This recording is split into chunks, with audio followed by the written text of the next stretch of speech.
also as well to introduce our next speakers. I'm really excited to have Selena and Nizarine. Are you both there? Can you hear me? Hello, Tara. Yes, Yes. we're here. Hello. I Hello, am. Tara. Hello, Selena. Hello, welcome. We've been talking all day today about basically, and yesterday, about, I think you could hear sustainability, the traceability, and then earlier today we were discussing, basically what you need to be doing with your customers, how it's working, and, basically going digital at the same time as well. And we're really delighted to have the two of you here because both of your businesses are so impressive, and just seeing, what you both have done during, such trying times with, in the market, really basically, sorry, I'm getting messages. I don't know if my sound is working. Sorry, guys. Is my sound working? Yes, it's okay. Oh, my camera is off. That's why. Sorry. I mean to do that. I've been on camera all day. I think you all know what I look like.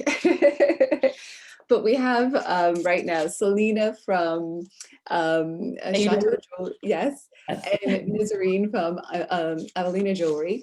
And I'd love for, if first, I'm going to go in alphabetical order, really have you, Selena, show us a bit about your business, show us some products as well, and a bit about your history. And then I'll ask you, Nizarine, as well, and then we'll really then begin to go through the journey and just, I really enjoyed our conversation, meeting with you, and the advice that you have. So I can't wait just to get right to it. So I'm going to turn it right over to you, Selena, to tell about your company. Sure. Let me just share my screen. Is it good? Does it show everything? Yeah. Yep, perfect. Okay. So I'm Selena, and I'm the founder of Chato. It all started back when I was in college. Back at that time, I was obsessed with jewelry and anything that has with accessories. And at the same time, my sister was allergic. We realized that my sister was allergic to nickel. So at that time we went to the market to find an alternative to fine jewelry, it was either gold-plated accessories or silver jewelry that doesn't have the trendy designs. And when someone is allergic to nickel, the component found in gold-plated accessories, it means they have allergic stuff, they can have rashes and stuff. So at that time, I wanted to create a jewelry brand that is not fine jewelry, but it is a demi-fine jewelry that is good for the people that are nickel sensitive. So this is why I started back in 2015, Chato. And I launched my first collection at the Beirut Designers Week exhibition. And following with the success, we acquired a new showroom and a workshop in 2017. Following with the success, we opened a bigger showroom, and then we finally acquired our flagship store in downtown Beirut. And now we are selling internationally over our website and in store, definitely. Well, Chato is an eco-friendly demi-fine jewelry brand. We are committed to make new designs newness in designs accessible. We offer a range of silver jewelry that are plated in rose gold, gold, or silver. And the range of products are basically necklaces, earrings, bracelets, anklets. Our price point is lower than fine jewelry and higher than fashion accessories, which are gold-plated accessories. You can find us in our downtown Beirut store, or all Abu Saif branches, and in regional multi-concept stores that have jewelry designers. You can also find us online on Instagram and our website. And this is it. Let's enjoy recycling by wearing them. A perfect segue after our last sustainable conversation. Yes. Oh gosh, we couldn't have timed this any better, all of us. Nizarine, would you mind telling a bit about your company? Yes, sure. Oh, we just are you listening? Sorry. Yeah, so we just need Selena to stop sharing so you can share your screen. Yes. Sorry. Yes. No, it's okay. Is it? I stopped. Yeah. You're fine? Yeah. Oh, I can't see. I know I still, Selena, your screen. My screen? Oops. You really don't want to, you want us to really now understand that you recycle. I'm teasing. The floor is yours. Go ahead. Thank you so much. So my name is Nasreen Mrad. I am mostly known by Nina Mrad. Okay, I am the jewelry designer and founder of ALANINA Jewelry. Are you all seeing my screen? I don't think so. Okay, so let me. No, I just see your desktop. Yeah, right. Beautiful picture though. Thank you so much. I'm opening. Okay. Okay, so I started as finance. Okay, I started in the finance field. I worked 7 years in one of the biggest banks in the MENA region. And then I went back to my roots. While I was in the banking industry, I said to myself, let's go back to my passion, which is jewelry. Since a small kid, because I'm Brazilian Lebanese, I lived and I was born in Brazil. So all my life, I used to see my mom going to the most important suppliers of stones, whether directly stones already cut it and find, or to the mines to extract the stones that she would wanted. So after seeing that, what she used to do, she used to pick up the stones and she used to bring it in the summer to Lebanon. And obviously I was with her in this process. And she used to give to the craftsmen here in Lebanon. She used to tell me that one of the fine craftsmanship is in Lebanon. So I really saw her doing her piece by piece, her own design, and at the same time choosing the top quality of stones with the top quality of craftsmanship. And this is what I wanted to do. So while I was at the bank at the last year in my banking career, I said to myself, let's do it as a hobby. I contacted the suppliers and I brought simply a shipment of stones. It was like 30 or 40 stones. And with my contacts, like family, friends of friends, I started simply sketching. Till then, I had no clue about jewelry from a course perspective. So it was really a hobby. I started to sketch and I met the people behind my mom's designs in the industry, top jewelers working. And what I did, I started implementing. And in less than a year, so I'm talking this in 2014, less than a year, I was able to sell the 30 stones in a piece. So 30 pieces overall. So I got really happy. I said to myself, this is where I want to continue. I want my hobby to become really my passion, and from my passion, my work. So I started in 2015 to take several courses. I took jewelry design, I took 3D, I took diamond grading and colored stones. And I said to myself, let's do that. And then I created ALANINA, which means in French, Nina's way, which was basically at the beginning customization. So I used to have a selection of stones. The customer used to come to my office, very private treatment. He used to select the stones, and for sure, you know, bespoke service would be higher than the normal, and I'm talking in price-wise and even in time consuming, than a ready collection. So he used to select the stone. I used to do the sketching. After the sketching, we used to move to the 3D. And then from there, we used to implement the piece and the customer's review. Throughout all this process, we like to be transparent. So my main concern was knowing that whatever the customer selected, and whatever he wanted really to be in his design, he will get it at the end of the implementation. So he was with me, the customer or her, was with me throughout the full process, either in person or in videos, but everything was recorded. And for me, this is really important as transparency, especially that the prices of ALANINA are a bit in the high range. So after that, my customers, they became very happy with the designs. They told me, listen, why don't you, because the market suggests like this, okay, customization, but why don't you drop capsules throughout the years? We want to see your taste. We want to see your way of expressing your art in terms of jewelry. So this is what I did. In 2016, I launched a new collection. My pieces were in one of the boutiques here in Lebanon with Sylvie Saliba in Ashrafi downtown. And at the same time, the customer could see the collection in my office. What we do is one design per one piece. So very customized, very exclusive. Once this piece will be sold, we don't reproduce anymore. And from there, I started going to exhibitions, regional exhibitions in 2019. I said to myself, let's do it. Let's start to expand regionally, introduce the brand regionally.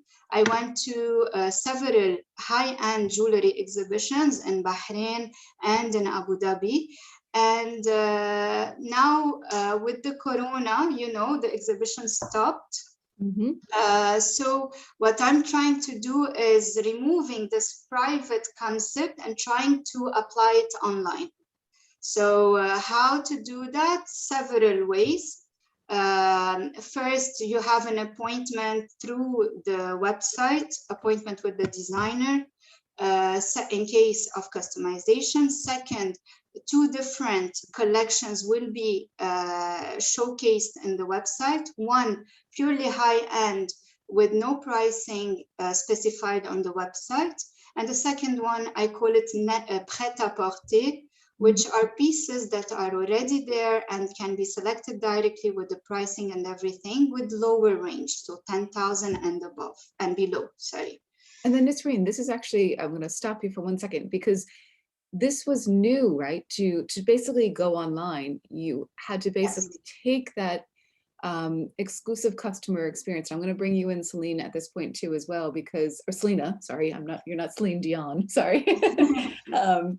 I really think it's great for us to hear how, so you're saying you use videos.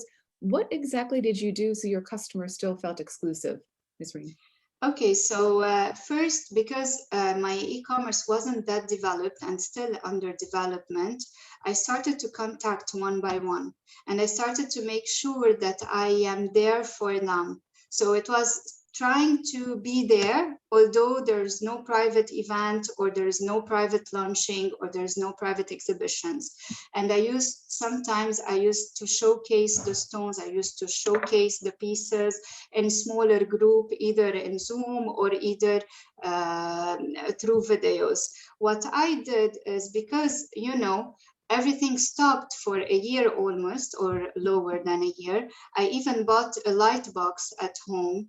And I started to do my own videos. So if I show you here, like this video was done by me, literally, and with no enhancement, by the way, it's just the light, the pure light of the light box, the white light and daylight. And this is how I started to showcase. This is how I started to relate with my clients. Now, because things started to open a bit, what I'm doing, I'm going to countries specifically. I'm trying to sell directly to my customers and to PR or to people from their surrounding. And hopefully the exhibitions will come back soon. So it's a mix. It's really a mixed data. So it's in between exhibitions, between private showcasing for one client at a time. It's between soon retailers too, and the online shop. Now for the online shop, like I said, I'm gonna still show, if you want, this exclusiveness inside the website, meaning that you will have several categories. One will be a blog which I will be able to relate with the client, and I will be showing videos for my clients about how to clean the jewelry, how to store the jewelry, do's and don'ts, and so on. Second, I will be showing the high-end jewelry section. So it will be a collection in the category high-end jewelry. And you have at the end the net-a-porter. And in between, they can schedule Zoom meetings with me and even find me on appointment basis into several countries in the region. And this is perfect, actually. I'm going to ask Lena, because this actually segues right into kind of what you were working on. How did you handle, because you had to go online as well. And, you know, how did you, I know it was a lot going 24/7. Please kind of give us insights into how you went fully digital. Yeah, actually, we went digital before COVID, but it wasn't finalized. I remember very well during the first lockdown, the whole world was in. It was around March, April. I remember it very well.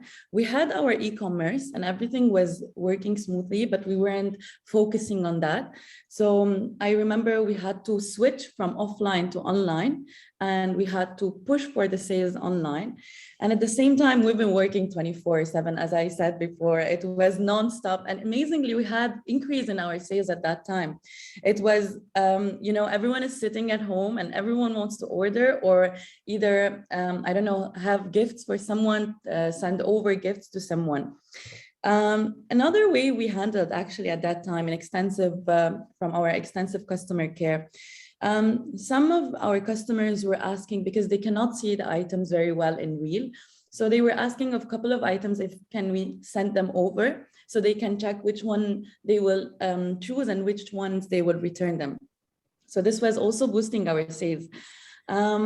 Other ways, we were focusing on taking stories, posting pictures, posting videos as much as we can, so we can mirror what we had in the shop online. So basically, this is how we survived COVID in terms of sales, from going from offline to online. And then I'm going to ask, because the two of you actually, it's very interesting, started exploring new markets. I'm going to ask you, Selena, because you started going into Egypt, and I found this fascinating. Yeah. Well, first we've been researching, actually it's been around a year and a half, while exactly after we started having problems in Lebanon and the crisis and devaluation of the currency. And in terms of fine jewelry and jewelry, you know, as the raw material is bought in the hard value currency in dollars terms. So I had to find another way to gain more sales and revenue. So I had to switch from focusing only from the sales in Lebanon and going to export. We already had around 20% of our sales from export, but still that wasn't enough, you know. Meanwhile, the exhibitions were opening in Egypt. And meanwhile, I've been already into Qatar, Kuwait, because I wanted to expand into the GCC market at that time. But during COVID and everything happened, it had a big effect on the market. So when I went to Egypt, after going to UAE, Qatar, Kuwait, and Bahrain, I saw that there is a potential in growing, especially the whole country is booming now. If you've known, I don't know if you've heard any of the news, the GDP is growing also. So as a whole country is growing. And after like around 8 exhibitions I had in Egypt, and from our database of clients, that they always wanted to order into Egypt, but there was a problem with the customs. So you need to have you need to handle the operations within Egypt to be able to sell. And also from all the old orders coming online, we finally, after a 1.5 year research, we finalized that we want to open in Egypt and expand into this market. Actually, ALANINA, I encourage you to, because the market of jewelry is really interesting in here. Okay, especially they not tried it yet. Yeah, and they love the jewelry designers from Lebanon, or actually they love jewelry in general, and they really like to buy items that are very special. So you would also definitely excel in that. Great. And then, Nasreen, like you were really, I think it's amazing how now you're looking at all these different markets in the UAE or in the Middle East region, and that you've really tapped into a different type of jewelry community, which I thought would be great if you could kind of tell us a bit about that. Yes, my jewelry it is within the high-end jewelry, but it's not the traditional. So usually what we see in the MENA region specifically, it's the big stones, diamond, sapphire, ruby, and emerald, and Selena for sure she knows, and that's it. It stops there, you know? And the bigger, the pricier it should be, and the high-end quality it should be. That's how they see it. And this has been shifting with a lot of jewelers coming into the market. One of them is me. So what we are trying to show is, listen, if the blue sapphire, if sapphire, you know, it's blue, no, we have several colors of sapphires. We have the pink, you have the white, you have the yellow, we have the blue, the green. So why not to enjoy the diversity? And what I did is I dig into the market through the exhibitions and through, if you want, collaborations. And I've noticed that they want something different. They want modern, yet elegant, yet traditional. So it's the three combined. So why not putting a lot of gold into a piece, which they love gold in the MENA region, but let's put a pink sapphire in the middle, you know, or let's do a classical design with a bit of twist. So this is what we did. We introduced this kind of jewelry, whether me, whether Selena, or a lot of jewelers now in the region, is let's think a bit out of the box. Let's appreciate jewelry as an art, not as a consumable and that's it, buying and storing. No, let's appreciate really. So my segment, my clients are usually people that love to be exposed to variety, loves different designs, mix and match of colors, because I mix and match a lot. And at the same time, they still like to be in the safe side. So they like a lot of gold, they like a lot of diamond, and or GIA certified. So I worked only with the stones, certified stones. So to make them like feel more, you know, at ease when they buy the piece. Yes. And I think it's interesting, you know, we've been really talking about understanding your customer, the importance of that. And the both of you just summed everything up so perfectly, really stressing the points of why you've been successful is really understanding what your customer it really wants, and, you know, really understanding. And I just want to go back to, so Selena, you said it took you about 1.5 years you did research to really decide to go into Egypt. Yes, exactly. That's amazing.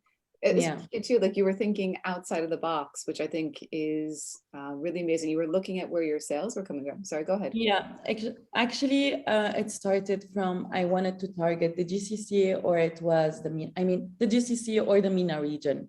And I started by trial and error, definitely, and checking from which countries are coming the most my customers. Now, I really had a lot within the GCC. And at that time, we already had some sales points within these countries. So I wanted to go somewhere also that even if we have the sales point, entering the market is not easy unless we are located in that country. So that's why I chose to be in Egypt, in Cairo, instead of being in Qatar or Kuwait or Dubai. As you know, these three, or Bahrain, for example. As you know, the other countries are a bit easy to enter. I mean, in terms of delivery, I'm sure ALANINA also knows, in terms of delivery, we don't have problems with the customs. So in terms of delivery and customs problems, we had it in Egypt. That's why I needed at the same time, fulfillment center for my own brand. And at the same time, since we had everything happened within Lebanon and the crisis and the challenges we faced, I wanted to expand into Egypt. Yeah.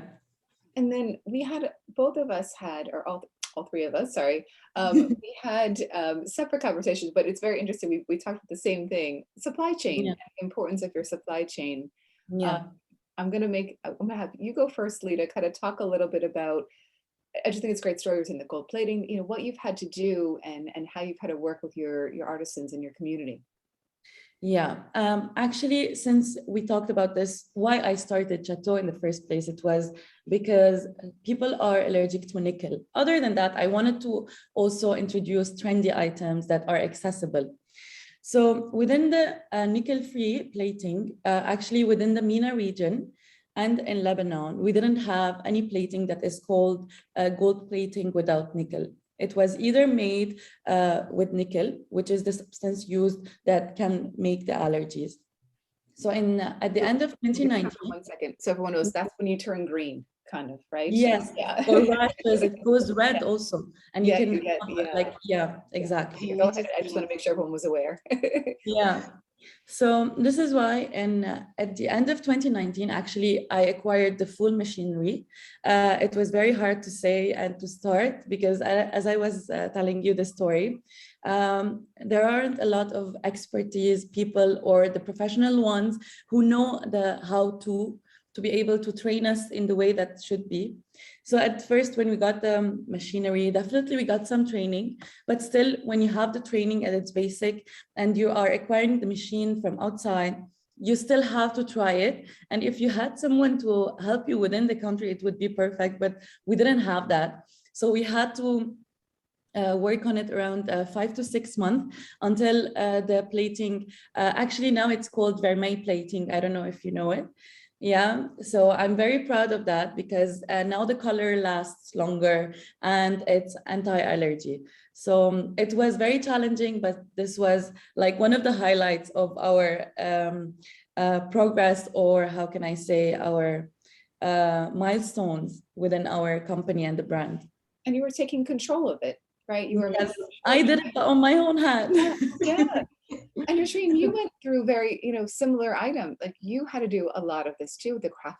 Go ahead, sorry. Yes. So basically, I start from selecting the suppliers to selecting the stones. That's all me in the process. And even sometimes we cut stones for the client specifically. So let's say a heart shape or so on, something that he would want or she would want to wear it. Then I move directly to sketching. After sketching, the 3D is done with me too. So we do the 360 view of the piece rendered in 3D matrix. And then after that, then and only then we go to handmade craftsmanship.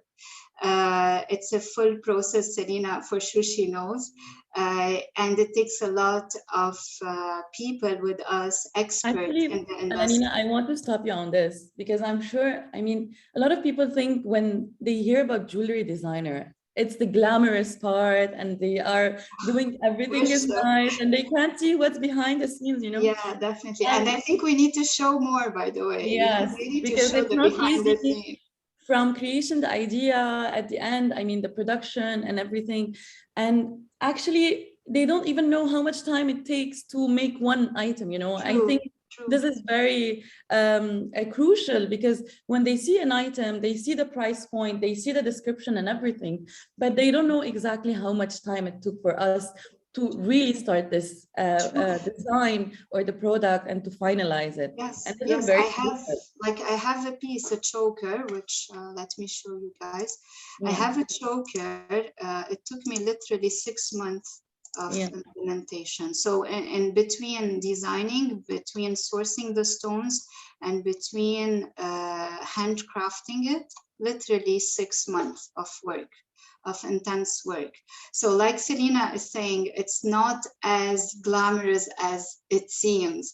So on top of the full craftsmanship, we are always there making sure the piece is as we wanted, as our customer wanted. And at the same time, we test the piece after that, right, Selena? So we try it, we see if everything is okay. If it's certified stones, we make sure that the reference of the stones are visible to the client.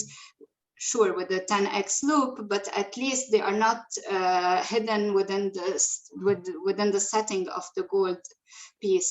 So it's a lot of work, and we still did not talk about the exhibition, the customs, the shipping of the piece. So it's really a lot of work. Branding, social media.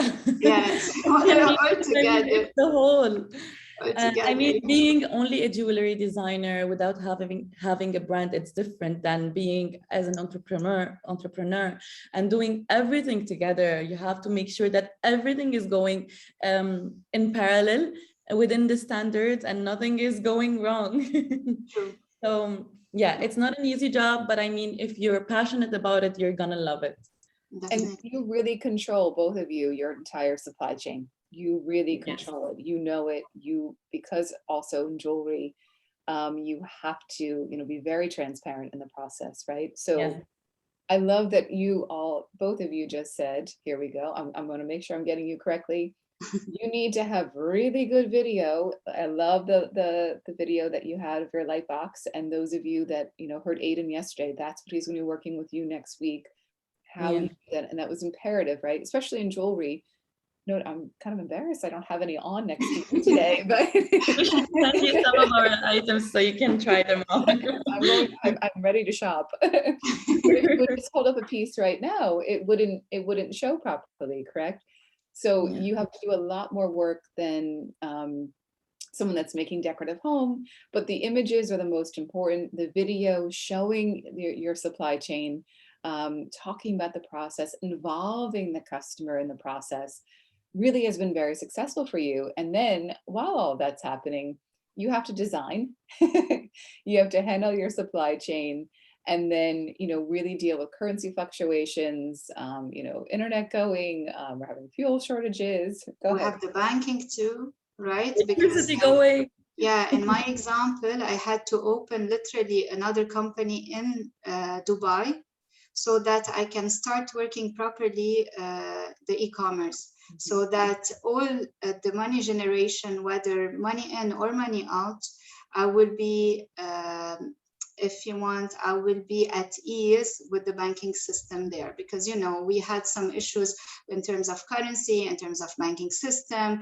So I lost a lot of sales because of that. People started to get worried when we were telling them, listen, we are in Lebanon and we are dealing with banks in Lebanon. So I want to make sure one of the big steps that I did is like to open an e-commerce company in Dubai, so that I remove a bit of the risk that we are experiencing in Lebanon. It's like trying to mitigate the risk as much as we can. And then whatever happens throughout the supply chain, I think whether me or Selena, we can still stay in control. The main issue for us is the external factors affecting whether the jewelry industry in terms of purchasing power in Lebanon or other industries for any other reason. And I love, Selena, you said to me, it's being persistent, right? I think that's always. Yeah, no, please go ahead. I mean, if there is one of the advices I can give is to be persistent, never to give up, because this is something you really love and you should follow it. And I'm sure you will always find a way to continue what you started. I mean, don't give up because you had something, external factors, influencing on your business. You have to find a way. There is nothing impossible, I'm sure, but you have to start thinking outside the box and think how you can fix the challenges, or face the challenges that you are in, and be persistent. This is definitely a very important thing to be. So yeah. And I love how you both said, okay, this isn't working. I'm now going to find markets that work for me. I'm still going to be here. I believe in my supply chain, but I'm now looking outside as well. I'm looking at bringing my product into new markets. How do I have payment solutions this is really one of the toughest markets right now that you were in. And it's really amazing and just such great steps and tools that all of us, there's how many hundreds of us on this, the 10X platform right now listening, all of us are going through lots of things. And sometimes we feel like, what else can we do? You literally had to pick up from scratch, really, and figure out now, what can we do? Actually, Sarah, I'm gonna say this, it hurts me a bit, but I mean, we're still young. Actually, when we came to Egypt, like 5 months ago, I'm feeling like I'm starting from scratch, from zero.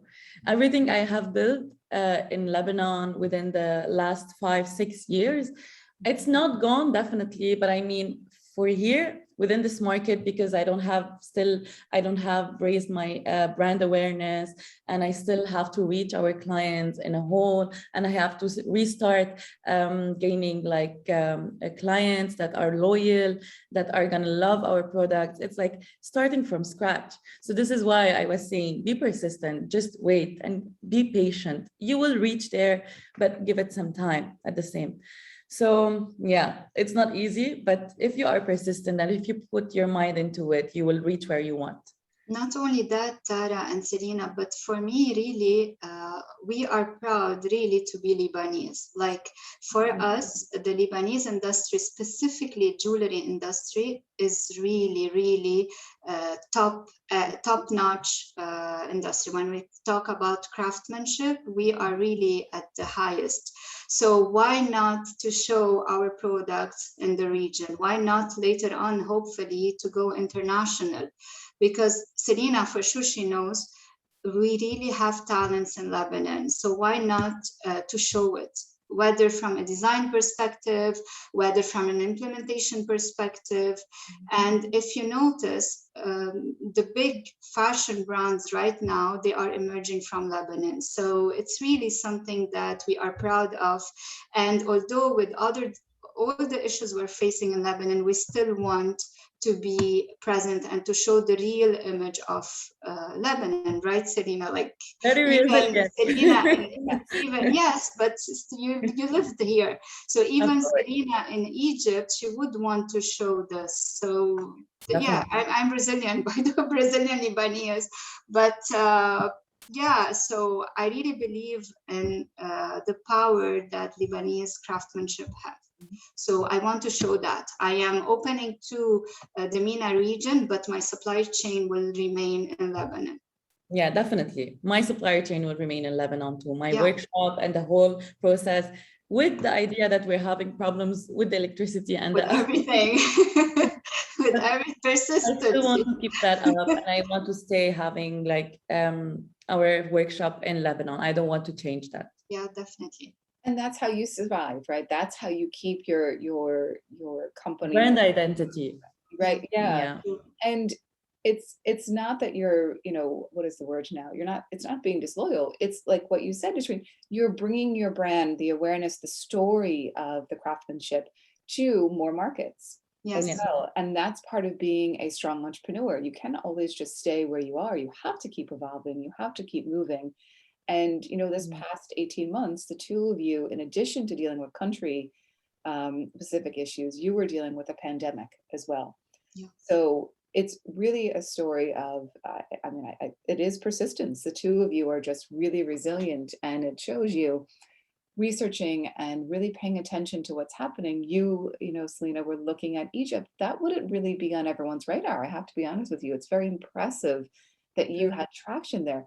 And then Nasreen, like you've been looking at all those different markets, looking at what can I do? How do I get this e-commerce going? I'm seeing some traction here in these different markets. I'm different than the traditional fine jewelry brands.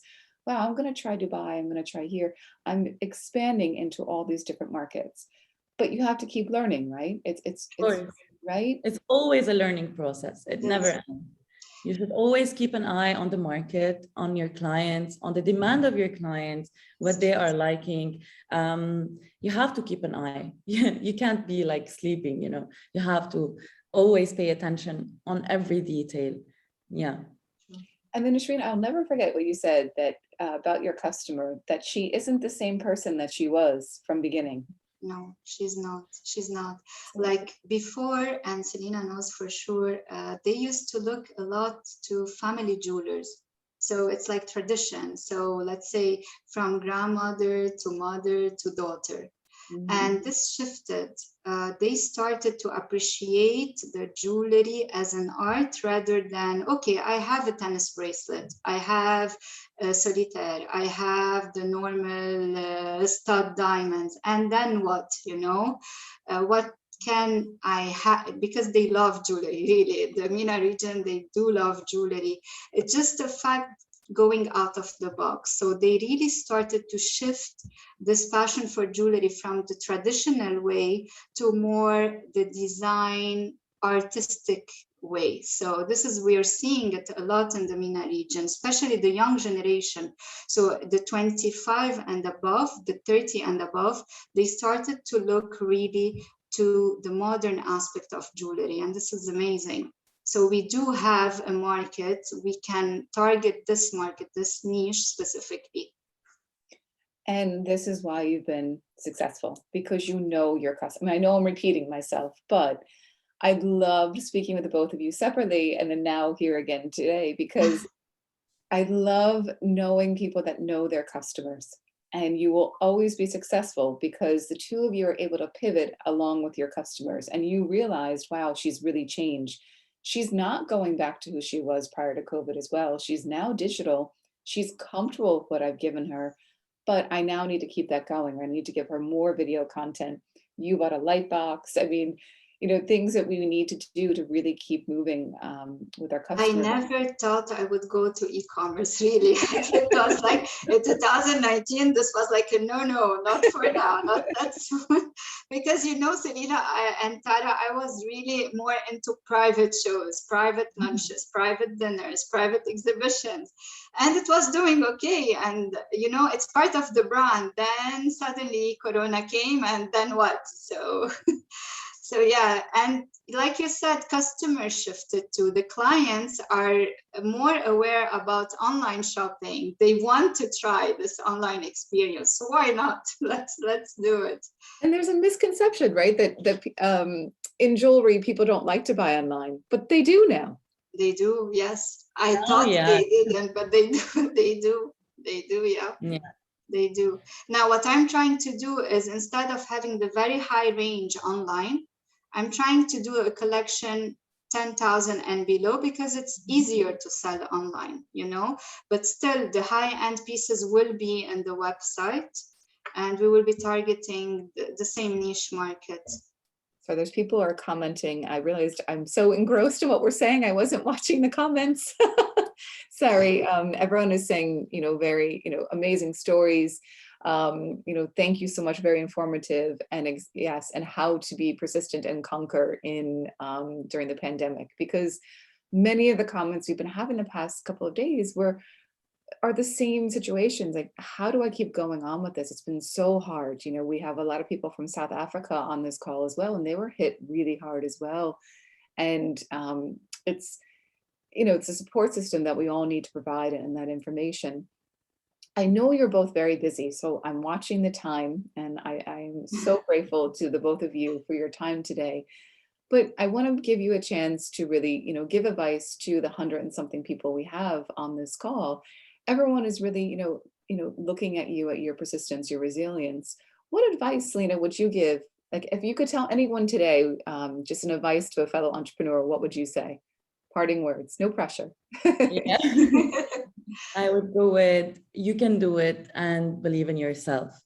Definitely you should, because I was majoring in accounting, and I graduated with a BS in accounting with no idea in the creative part of jewelry making. I'm sure now ALANINA has the same story since she was in finance. So when you come from a different background, from accounting background, and not from the design background, definitely it helps within the entrepreneurial journey. But I mean, you don't have the expertise, you don't have the know-how.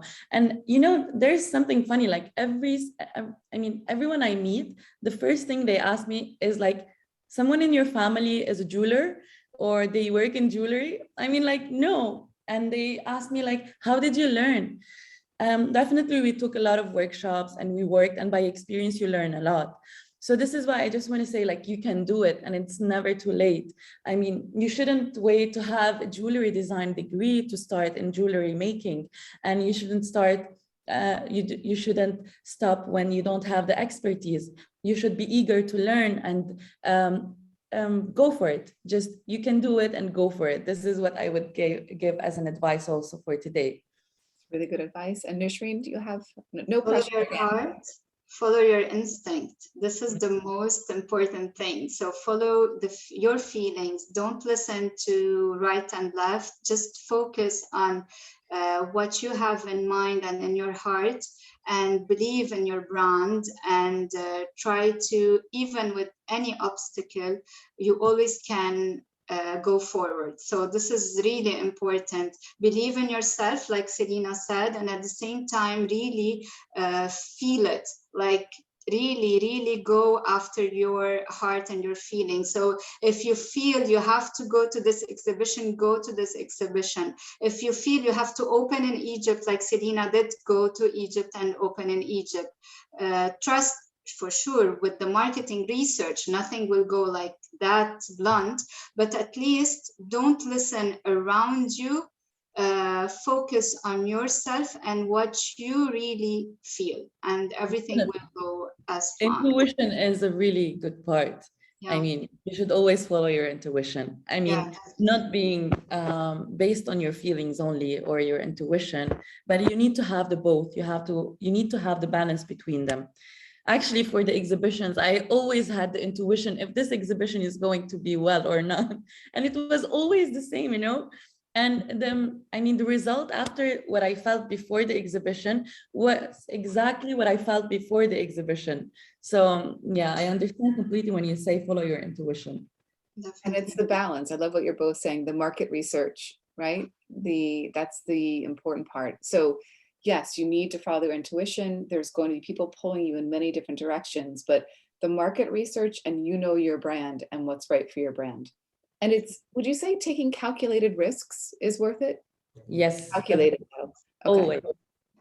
Always. Calculated risks are very important for your brand to grow, for your, even on personal level, you will grow because you will push yourself for something, but it should be calculated, not like the crazy risks, you know?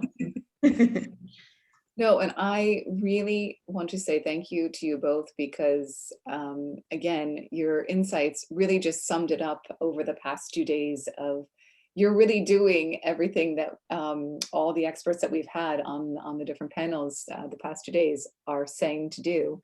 And your persistence and resilience is something that we all need to look, and channel the two of you through, all of us are going through lots of separate things, but you really haven't given up and you're really constantly in tune and looking and researching what can we do next. This is happening, but here's the solution. And I think that is such a lesson to all of us that, we need to channel the two of you when we're making decisions and saying, okay, you know what? Those two fabulous jewelry designers gave us some amazing, amazing advice. They keep going against some really intense conditions and are really constantly thinking. And you, like, Selena started over. Shreen, you were never online and you went online. And that's like amazing. And during a pandemic and during the craziest time in Lebanon, you did all of this. So it is really inspiration to all of us to keep moving at all times. Don't get stuck, right? Because if you focus so much on the negative that's happening, you'll never get out of it. Of course, it will drown you. So when you're feeling like you're stuck, you should stop, do something like you might enjoy, any hobbies or something you might find interesting. So you can have a clear mind and get back to where you started. Because when you're stuck there, and I'm sure me as ALANINA and I myself, we've been through that. So when you are there, you have to pull yourself up and restart from refreshing ideas so you can keep on going. Yeah, definitely. It's not since like the problems in Lebanon from day one and the corona, we started to like directly running and doing things. We took really a step backward. For myself, at least, I stayed like 5 to 6 months analyzing what's going around, doing my market research, and then doing the right step. So yeah, so definitely we will never have a direct answer for our problems, but always we try as much as we can to stay positive and to adapt with things going around us. Oh, I could talk to you all day. I don't want to let you go. Thank you. I'm ready to go face the world right now. Thank you both so much. Because again, I know you're you're the busiest people. So we really appreciate it. And, please, you're going to be part of the program. And I'm going to be probably asking you guys to contribute a lot as well. We're really grateful to have you, give, my goodness, almost an hour of your time. It's been an hour of your time speaking with us. And everyone is quoting you in the chat. I know you can't see it because we're in a different platform, but everyone is repeating what you're saying and giving you lots of love hearts and really, really great informative information. And everyone is saying it's helping them conquer and follow your instincts and stay in your lane. Amazing. So really wonderful. Yes, so positive and uplifting. Thank you from Miriam. So everyone really is really grateful to you for your time today, and all of us as a community too, right? I think we needed to hear this. All of us, it's been really a tough time this past, 18 months, or how long has it been now? I can't even keep track. In Lebanon, it's been going on a year and a half or a bit more. Yeah, no, actually, like 2 years now. From if you're starting from everything, it's been 2 years now. If it passed so fast. It's been actually, gosh, it's been like since 2018. Right? Yeah, we started before Corona, Tara. Yeah, our problem started before Corona, so that's why I said, Yeah. And that's most of us on the call too. We've all had like strange things happen, and things that are completely, like you said, out of your control, right? These external factors that you sometimes, like you said, if you sit and dwell on them so much, you'll get nothing done. So you address it, you allow it, you can think about it, and then you need to move on, right? You need to, I'm not saying every day it's easy and cakewalks, but, right?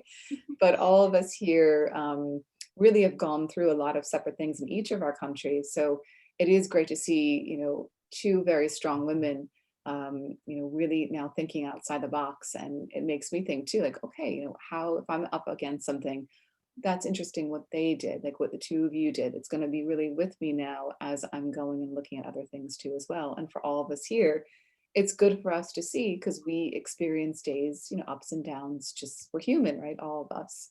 So it is wonderful to have this community of women that are supporting each other, because we do really need each other, I think. Definitely. Right? Especially these days. So I agree. Thank you both so much. Thank you so much, Tara, for having us and to give us this opportunity to share our insights, our experiences, to talk with you. I'm sure like a lot of people have passed through the same positions, but when you talk about it, you feel relieved. So thank you for that. Oh, thank you. Thank you for everything, Tara, and thank you, Selena, for the amazing stuff. And stay in touch. You're required now. Sorry. Definitely. With all pleasure. Perfect. Thank you, and have a lovely evening. My goodness, what time is it now? Yes. Bye. Bye. Bye. Bye. Bye. So I think we now all have a good picture of what we all need to be doing right now. And, it is, gosh, we've all really been going through such crazy times, and it's so nice to, hear positive stories of people that are putting the work in, doing these different things we've talked about, and it's really helping them with their strategies. Now, I'm not going to say every day is going to be, like I said, roses, but we're really going to be giving you as much current information as we possibly can for this program. So we've covered a lot in the past 2 days. You are not going to know pricing from these 2 days. You now know even more so about what margins and a bit of it, but now we need to go deeper, right? That's what we're going to be doing. Again, everything we've been talking about, you saw the same common themes. Tuesday, Aiden now is going to say, okay, this is how you shoot the image that you need for e-commerce. And this will be used for your SheTrades Commonwealth, my goodness, global platform, SheTrades Accelerator programs. Here's what you're going to be needing for your documents. We're going to give you the step-by-steps. Next thing I'm probably going to be talking to you about is probably consumer trends. I'm going to gauge all the questions again. I'm going to go through all of your comments, see what we need to talk to next from my side. Then after Aiden, we have Agatha really showing you now even deeper what you need to be doing on our social media now, okay, what you should be working on. Then we'll have Aiden again. I'm having those two tag team back to back because those components really take a while sometimes. Then Britta's going to come in, really get into the nitty gritty of the pricing, all those items she was talking about. We then will have also as well be announcing when Yvonne Watson is going to be speaking. And when Yvonne Watson, she'll be really focusing on the product development part with you as well. So we're covering all these things simultaneously. We also don't want to overwhelm you. So I want to be careful of that. I'm going to, put out a schedule. We'll see. I may be doing 2 webinars a week. We'll see how this goes. We'll start with 1. I may be adding more topics based on the demand from everyone. But I really, want to thank you all for this amazing past 2 days. I've really enjoyed meeting all of you. It's been, I know it's through chat, and one of these days I'll see you in person, but it's been wonderful just to, interact. Those of you that are in the 6 countries, so the program countries would be, again, Jordan, Lebanon, Iraq, and then Kenya, Senegal, and South Africa. Those program countries will have a bit more mentor programs and business-to-business opportunities. Please, I would highly recommend the SheTrades team put the registration link there. You're automatically registered for opportunities, or you're automatically applying for certain opportunities through that link. The program will be going for the year. So after March, we'll be announcing even more opportunities. So, it's going to be an action-packed year. So really stay tuned. And again, it's been lovely to see everyone. There's some familiar names that I was able to see that I haven't seen in a while as well. And I really want to say the excitement that I have that so many of you are focusing on sustainability and really trying to figure out how to be more transparent in your supply chain. So that to me is very exciting because we are all on the right path. Now we're going to go really deep to get you really connecting with buyers and connecting more with your customers. I think that's it. You've had a long couple of days. So I think you've probably heard me talk enough, but I really want to thank you all. Really, again, enjoy the rest of your afternoon or morning, afternoon, and evening. And stay tuned, look for your emails. The webinar series will be on the Road to SheTrades Global. That is separate platform than the mentoring and business-to-business opportunities for SheTrades Accelerator Program. So make sure that you pay attention. Sorry, just double checking that people could still hear me. Have a, again, lovely morning, afternoon, and evening, and we'll be speaking next week. Reminder to do the tasks that Aiden was saying, start to begin to practice with your shooting of your camera. I'd love for you to start looking at those buyer questions before next week. Be good for you as you're taking your pictures to kind of think about the types of images you want to be taking, kind of getting into the buyer mindset, getting into your customer mindset. Early days, don't stress yourself out, but start thinking about that. And then next week, we're going to have more items that we want you to be working on. But I thank you very much. Great comments. And really just have a great rest of your day. All right, thank you all so much, and we'll speak Tuesday. Bye.